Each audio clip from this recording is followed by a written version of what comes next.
Hello and welcome to another episode of the program. The spate of recent abductions in Nigeria have drawn warnings from security experts that security forces in the country appear to have lost control of the country. The mass kidnappings in Kuriga, Kaduna State come almost 10 years after Boko Haram militants triggered a huge international outcry in 2014 by abducting more than 250 schoolgirls from Chibok in Borno State. About 100 of them remain missing. Meanwhile, the still unidentified group of bandits behind the Kuriga kidnapping have demanded about $620,430 for the release of the victims. This trend follows a similar pattern seen over the last couple of weeks in remote communities across northern Nigeria where there is little security and residents have been left feeling helpless. Troops were still seen scouring forests in the northwest in an effort to rescue the students kidnapped last week from Kuriga, but families have said they have been given little information since the abductions. On Tuesday, the Inspector General of Police Kayode Egbetokun vowed to deploy officers across the state to allay fears and build confidence of Kaduna residents, especially those in rural communities. Well, let's discuss this further. I'm joined by security expert Salahuddin Hashim. He joins us from Abuja. Thank you for your time, Mr. Hashim. Now, school kidnappings have now become rampant in Nigeria. It began in Chibok. Now it seems to be getting out of hand. One begins to wonder why schools have become prime targets these days. All right. I think the idea is that we have clicked the hands of our clock backward to 2014 when the Chibok incident happened for the first time. And then in 2024, we are recording the second largest mass abduction of school children in the history of this country. And this for me suggests very clearly that our democracy is very stagnant. And because we are stagnant, we are not providing some infrastructure for soft security arrangements. The soft security arrangement would have actually been able to offer sustained development opportunity and window for growth. But unfortunately, government apparently isn't paying attention to the enabling environment and also offering some practical steps as contained in the national security strategy. The national security strategy offers the whole of society and the whole of government approach to response situation to the security situation. I was at the school just 2 days back, the incident that happened in Kaduna.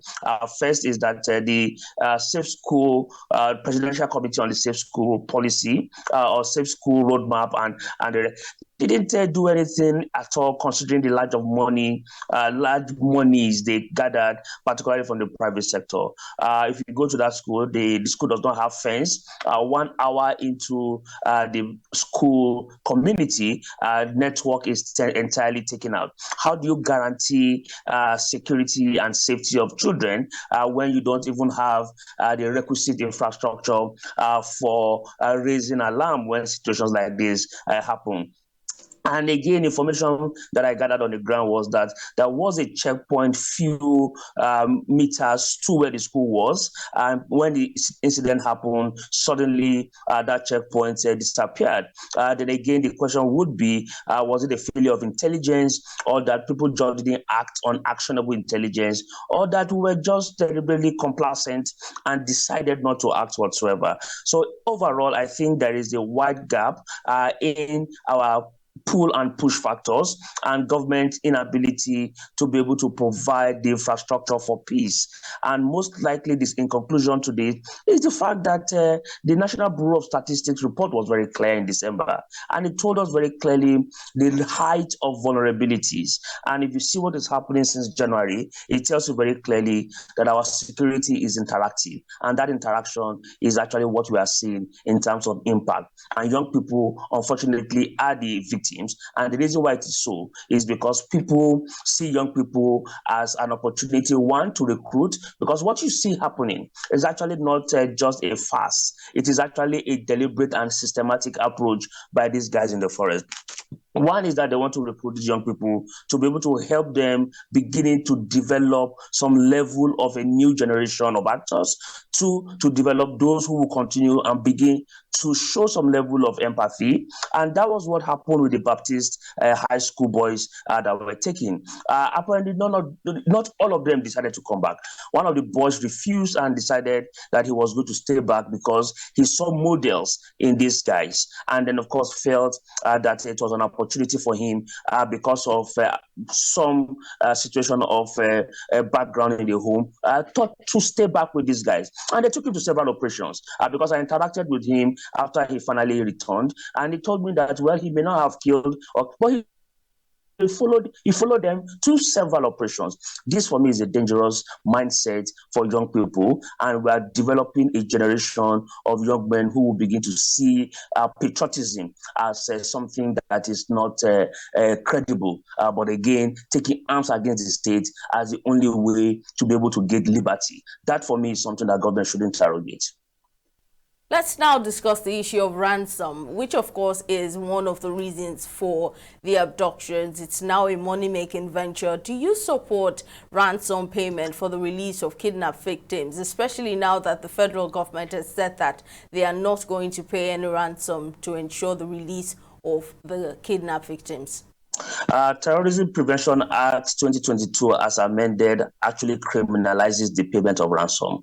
And government had made it very clear that that is not going to be the way to go. But again, within the context of what has happened, we are negotiating from the point of weakness. If we were negotiating from the point of strength, where we have the capability, the armory, the personnel, and then of course we have the platforms that has gotten a coordinate, and then of course we are really moving in very fast, then of course these people can negotiate and say, look, give us safe passage, we'll leave these guys for you, and then of course we can move on. But unfortunately, we are negotiating point of weakness and leveraging on where these guys are. They make calls, they make demands. These guys have asked for some very terrible and incomprehensible demand. He loves asking for food items, and all of these things for me suggest very clearly that these guys already understand that the capacity of the state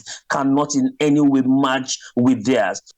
Now, locals in this state say the rise in criminal activities is largely stoked by the collapse of local government administration in the country. What are your thoughts on this claim? Yeah, security is local. The response to the issue of insecurity must also be local, and we must find some local arrangements to be able to protect and, of course, promote public safety and security, particularly around critical infrastructures. Yes, local government in this country have been very comatose and moribund for years, but again, what do we need to do in terms of strengthening them? Recently, the Constitutional Review Committee had provided some very clear independence to local government to function in a different way, but too well, because of years of their comatose nature has made it very difficult for them to come out in that very responsive manner. But again, for me, is about what are the local security arrangement that we have. Local policing would be able to help us. Maybe again, this resonates with the issue of state police, which again is not largely something that I buy into. I think maybe state policing arrangement, not state police, would be an holy grail, some level of entry point that will help in this regard. For instance, in Kaduna, where this thing happened, the police did not respond. It was the CADVIS, the Kaduna Vigilante Services, that actually responded, and they lost two of their personnel because those were the guys who attempted to rescue some children, and of course, it was that little exchange that allowed about 18 or 20 children to escape in between. But unfortunately, they lost two of their guards. So it is very important that we find those kind of courageous local security arrangements that will be able to manage, understand the terrain, know the intelligence around there, know the native and local intelligence, and find that comprehensive entry point into the entire architecture. For me, that is an opportunity that we shouldn't miss, and we should use that as a mechanism for our response. So does that mean that you do not agree or that you disagree with the establishment of state police as promised by the federal government to help tackle the problem of insecurity in the country? Uh, Unfortunately, because of the crop of leadership that we have now, a state policing arrangement is better, not a state police arrangement. To establish a state police, you need to set up criminal justice system at the subnational level to be able to match with your state police that you are going to speak. So it is not a casual process. It's a process that will take a longer time. So while you are doing that, why don't you strengthen the state policing arrangement that is in existence? And then once you have all the infrastructure that you have ready, then you can transit. When you have the criminal justice infrastructure available, then you can transit the state policing into a state police. For instance, in the southwest, you have the Amotekun. That is a state policing arrangement. So over time, once you put your criminal justice system at that level in place, you can transit Amotekun into a state police. And then, of course, because over time they have gathered experience, they have the capacity, they have the native intelligence, they have the local know-how, then it becomes very easier. But if you just wake up and you want to put a state police, I can guarantee you, governors are only interested in the takeoff grant. Once they take the takeoff grant, they recruit all those who are party loyalists, who are family members and all of that, and they recruit them into it, and the contracting, the political economy of the process, procurement of vehicle, and they will leave them in the wilderness. And I can guarantee you that in itself will create another larger problem.